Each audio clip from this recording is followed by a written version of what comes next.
आपका स्वागत है इंडियन मैथोलॉजिकल स्टोरीज की ऑडियो बुक्स में। रामायण की श्रृंखला के अयोध्या कांड की 77वीं कड़ी में आपका स्वागत है। कैकेयी से राजा दशरथ कह रहे हैं, भरत तो भूल कर भी राजपद नहीं चाहते, तेरे ही मन में कुमति आकर बस गई है। यह सब मेरे पापों का परिणाम है, जो ऐसे समय में विधाता मेरे विपरीत हो गया है। तेरी उजाड़ी हुई यह सुंदर अयोध्या देखना फिर भली भांति बसेगी और समस्त गुणों के धाम श्री राम की यहाँ प्रभुता भी होगी। सब भाई उनकी सेवा करेंगे और तीनों लोकों में उनकी जय जयकार होगी। परंतु तेरा कलंक और मेरा पछतावा मरने पर भी नहीं मिटेगा। अब तुझे जो अच्छा लगे वह कर, मेरे सामने से हट जा। मुझे अपना मुंह ना दिखाना। मैं तुझसे हाथ जोड़ कर कहता हूं, जब तक मैं जी रहा हूं तब तक तू मुझसे बात ना करना। अरे अभागिन, तू अंत में पछताएगी। राजा कैकेयी को बहुत प्रकार से समझाते हुए कहते हैं कि तू सर्वनाश कर रही है, और वह पृथ्वी पर गिर पड़ते हैं। पर कपट में चतुर कैकेयी कुछ नहीं बोली, मौन रही, जैसे शमशान पर बैठे प्रेत मंत्र सिद्ध कर रहे हों।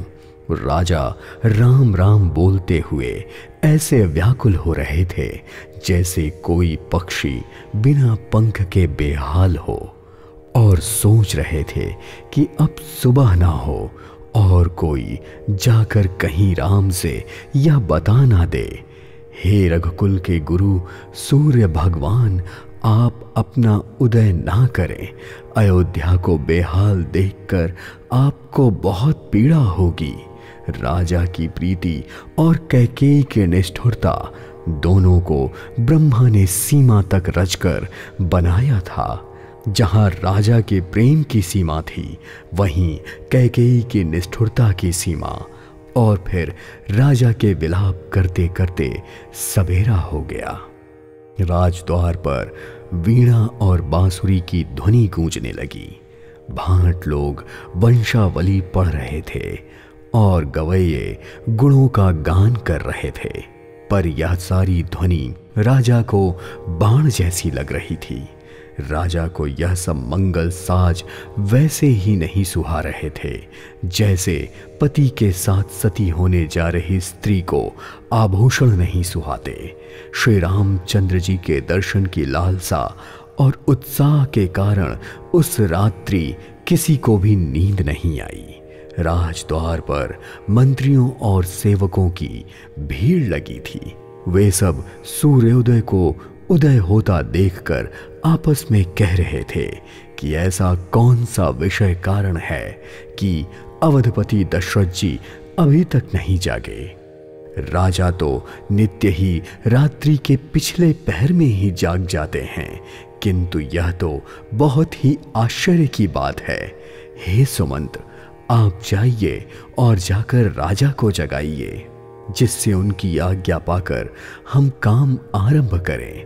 यह सुनकर सुमंत महल में गए, पर महल में जाते हुए वहां की भयानकता देखकर वह डर रहे थे।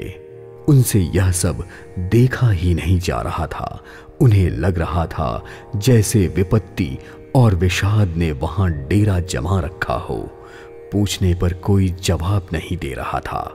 और फिर वह उस राजमहल में गए जहां राजा और कैकेयी थे। उन्हें देखते ही सुमंत वंदना करके और सर नवाकर वहीं बैठ गए। पर राजा की दशा देखकर वह जैसे सूख गए हों। उन्होंने देखा कि राजा किसी सोच में व्याकुल हैं। चेहरे का रंग उड़ा हुआ है। जमीन पर वह ऐसे पड़े हैं जैसे कमल जड़ से उखाड़कर मुरझाया पड़ा हो। मंत्री डर के मारे कुछ पूछ भी नहीं पा रहे थे। तभी शुभता से विहीन कैकेयी बोली, राजा को रात भर नींद नहीं आई, इसका कारण जगदीश्वर ही जाने। इन्होंने राम राम की रट लगाकर सवेरा कर दिया। परंतु इसका भेद कुछ नहीं बता रहे।